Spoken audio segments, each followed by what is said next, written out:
వివేక హత్య కేసు విచారణలో కీలక పరిణామం చోటు చేసుకుంది. ఈ కేసులో ఎవరిని కస్టడీలోకి తీసుకుని ప్రశ్నించాలని అనుకుంటున్నారో కూడా చెబితే ఈ అంశాన్ని పరిగణలోకి తీసుకుంటామని సిబిఐకు సుప్రీం తెలిపింది. ఇదే అంశంపై విచారణను ఫిబ్రవరి 5కు వాయిదా వేసింది.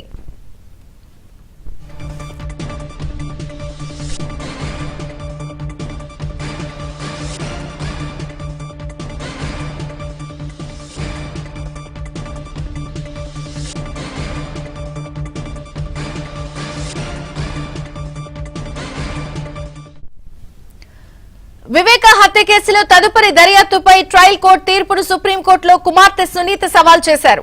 సునీత పిటిషన్ పై జస్టిస్ ఎంఎం సుందరేష్ నేతృత్వంలోని ధర్మాసనం విచారణ చేపట్టింది.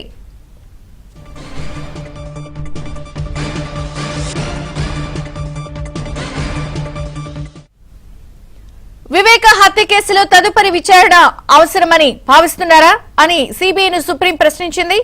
ఏ అంశాలపై తదుపరి విచారణ అవసరమో స్పష్టంగా చెప్పాలని సిబిఐని సుప్రీం కోరింది.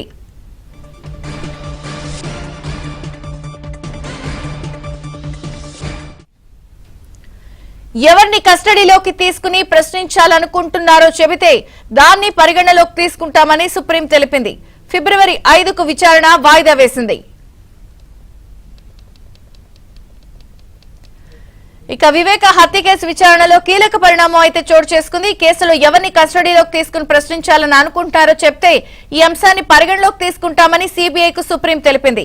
పూర్తి updates Delhi bureau chief Krishna అందిస్తారు. కృష్ణ, విజయచంద్రిక వివేక హత్య కేసులో ఈ రోజు సుప్రీంకోర్టులో కీలక పరిణామం జరిగింది.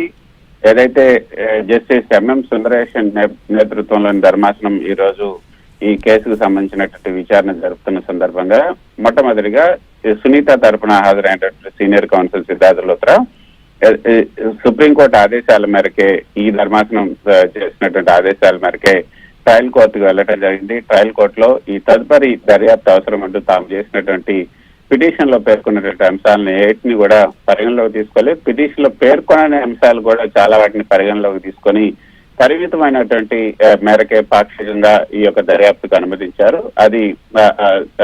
అది న్యాయబద్ధం కాదు. అసలు మేము అడగని విషయాలపైన ఈ యొక్క పాక్షికంగా దర్యాప్తుకు అనుమతించడం ఏంటి అని కూడా సిద్ధార్థ లూత్రా ధర్మాసనం దృష్టి తీసుకొచ్చారు.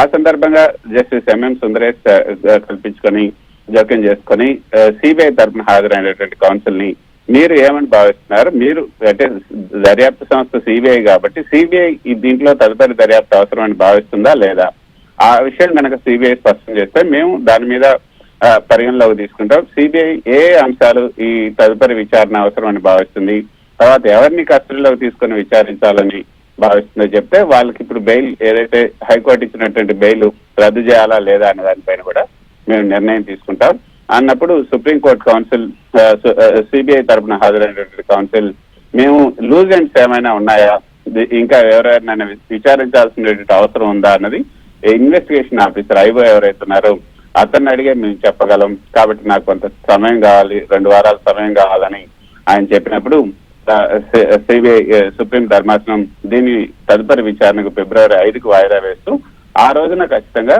సిబిఐ ఈ వివేకానంద హత్య కేసులో ఇంకా తదుపరి విచారణ అవసరమని భావిస్తున్నారా, అది ఎక్కడెక్కడ ఏ అంశాలు భావిస్తున్నారు అవన్నీ కూడా స్పష్టంగా చెప్పాలి, ఎవరిని కస్టడీలో తీసుకొని విచారించాలనుకుంటున్నారు అవన్నీ కూడా స్పష్టంగా చెప్పాలి. ఎందుకంటే ఇది ఇప్పటికే 6-7 సంవత్సరాల పైన అవుతుంది. ఒక లాజికల్ కన్క్లూషన్ తీసుకురావాల్సిన అవసరం ఉంది.